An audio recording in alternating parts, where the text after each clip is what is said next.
எனக்கு அன்பான சகோதர சகோதரிகளுக்கு நம் ஆண்டவராகிய இயேசு கிறிஸ்துவின் நாமத்தில் என் அன்பின் வாழ்த்துக்கள்.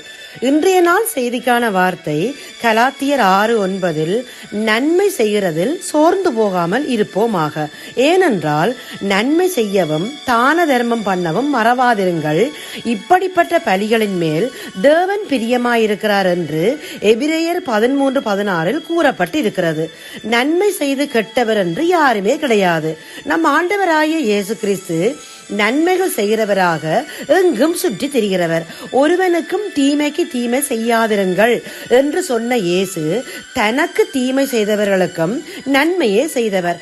அவரை கைது செய்ய வந்த பிரதான ஆசாரியனுடைய வேலைக்காரனை சீமோன் பேதுரு வலது காதர வெட்டிய போது இயேசு இம்மட்டில் நிறுத்துங்கள் என்று சொல்லி அவனது காதை தொட்டு அவனை சொஸ்தப்படுத்தினார். பிரதான ஆசாரியரும் வேத பாரகரும் இயேசுவை சிலுவையில் அறைந்த போது இயேசு, பிதாவே இவர்களுக்கு மன்னியும், தாங்கள் செய்கிறது இன்னதென்று அறியாதிருக்கிறார்களே என்று பிதாவினிடத்திலே அவர்களுக்காக பரிந்து பேசினார்.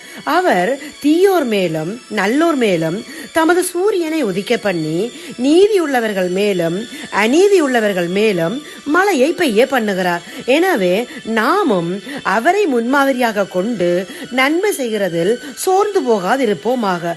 தீமையை விட்டு விலகி நன்மை செய், என்றென்றைக்கும் நிலைத்திருப்பாய். இதோ உங்களுக்காக ஒரு குட்டி கதை. ஒரு நாள் ஒரு குரு குதிரையில் அருகில் உள்ள சிற்றூருக்கு புறப்பட்டு சென்று கொண்டிருந்தார். சாலையோரத்தில் ஒருவன் மயங்கி கிடந்தான். குரு குதிரையை விட்டு இறங்கி அவனுக்கு தண்ணீர் கொடுத்து, நீ யார் என்று கேட்டான்.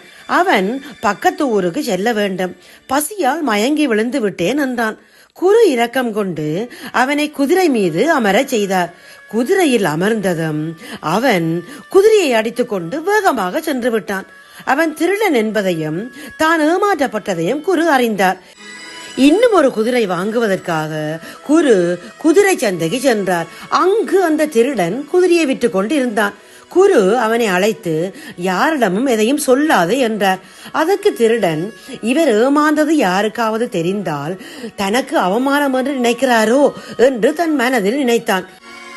அதற்கு குரு, நான் ஏமாந்து போனது தெரிந்தால் உண்மையிலேயே வீதியில் யார் மயக்கமுற்று கிடந்தாலும் அவருக்கு யாரும் உதவ மாட்டார்கள் என்றார்.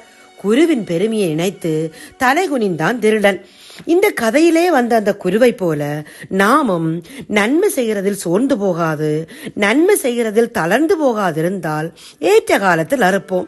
நம் தேவன் ஒவ்வொருவனுக்கும் அவனவன் கைகளின் செய்களுக்கு தக்க பலனை கொடுக்கிறவராய் இருப்பதால் நாம் செய்யும் நன்மையின் பலனாக நாங்கள் பரலோகத்தில் இருக்கிற எங்கள் பரமபிதாவுக்கு புத்திரராய் இருப்போம். அவருக்கு புத்திரராய் இருந்தால் அவருடையதெல்லாம் எங்களுடையதல்லவா? எனவே நன்மை செய்ய கிருபை வேண்டி இப்போது நாங்கள் ஜெபிப்போம்.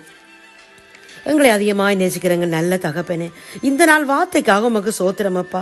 ஒருவன் நன்மை செய்ய அறிந்தவனாய் இருந்தும் அதை செய்யாமல் போனால் அது அவனுக்கு பாவமாய் இருக்கும். ஆதலால் நன்மை செய்யும்படி எம்மை உற்சாகப்படுத்துகிற உம்முடைய அன்புக்காக உமக்கு நன்றி அப்பா. உம்மை போல எமக்கு தீமை செய்கிறவர்களுக்கும் நாம் நன்மையே செய்யும்படி எங்களை நீங்க வழிநடத்துங்கப்பா. இந்த ஜெபத்தை இயேசுவின் நாமத்தில் ஏறெடுக்கிறோம் எங்கள் நல்ல பிதாவே. ஆமேன், ஆமேன், ஆமேன்.